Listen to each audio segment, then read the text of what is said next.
In one of our previous videos, you have heard about our foundress, Venerable Mother Columba. When in 1887, on her deathbed, our congregation had only several communities in Poland. At that time, she surely had no premonition that 38 years later, her daughters would arrive at the distant American continent. Today we would like to share with you not an exhaustive history of our province, but rather a few thoughts and reflections about the beginning of our community's life and ministry in the American land. It is worth knowing that the first person who desired that our sisters be present in the United States was Archbishop Joseph Weber. He was Mother Columba's spiritual director, and also for many years the spiritual father and guide of the congregation until he entered the Resurrectionists and was sent to the U.S. Here, he worked among Polish immigrants. He recognized that our charism of bringing the truth of the gospel to those in most need was in demand. At the time, however, it was impossible for the sisters to come. The first opportunity occurred in 1925. A young temporarily professed Sister Celestina, who was born in the States and entered the community in Poland, had a chance to visit her family back in the US. This was not very difficult since she was an American citizen. Another sister, Sister Teofila, managed to obtain a visa. Together, after a 2-week journey by ship, they came to the United States in May of 1925. Initially, their goal was to raise some funds for the community and estimate opportunities for opening a new house. Another 3 sisters, Sister Leona, Sister Felicia, and Sister Ignacia, came in 1928. It became clear that the congregation wanted to spread its mission. The pioneer sisters began their work. As any pioneer may know, this endeavor proved toilsome. One of the more serious issues was the fact that the sisters had no place to live and really no reasonable prospects for getting a house. To their help came fellow Dominican sisters in Racine, Wisconsin.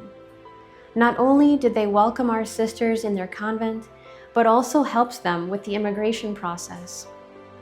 Finally, 1 year later, the sisters were able to purchase a house in Chicago. Soon, candidates to religious life started to knock on the sisters' door. But it took time before the novitiate could be officially opened. The first vestition took place in 1931. Next, classes of candidates followed.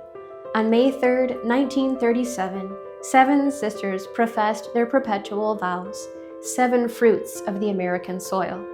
This was a very solemn and happy day. Another hardship that our first sisters had to face was a lack of funds.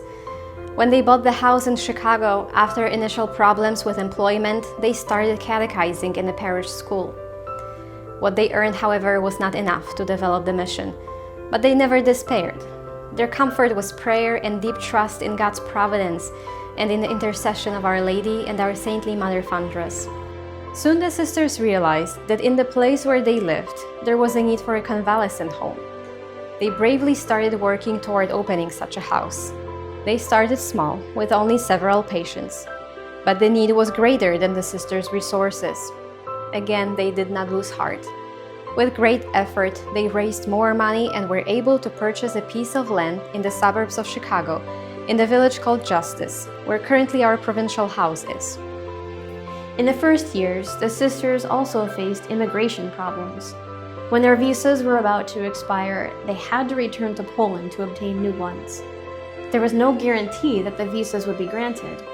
The sisters had to leave the growing community of several postulants, novices, and young professed and go to Poland.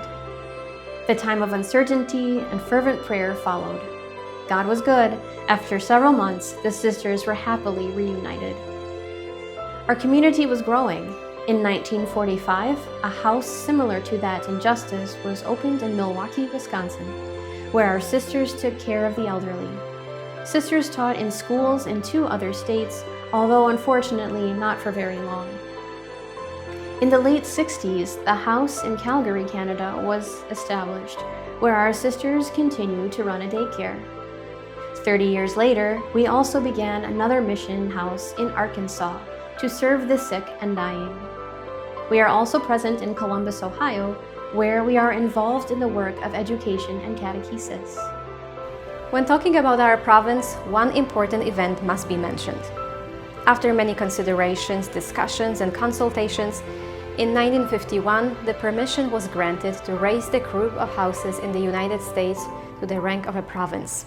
The American province of our congregation was officially established on June 13th.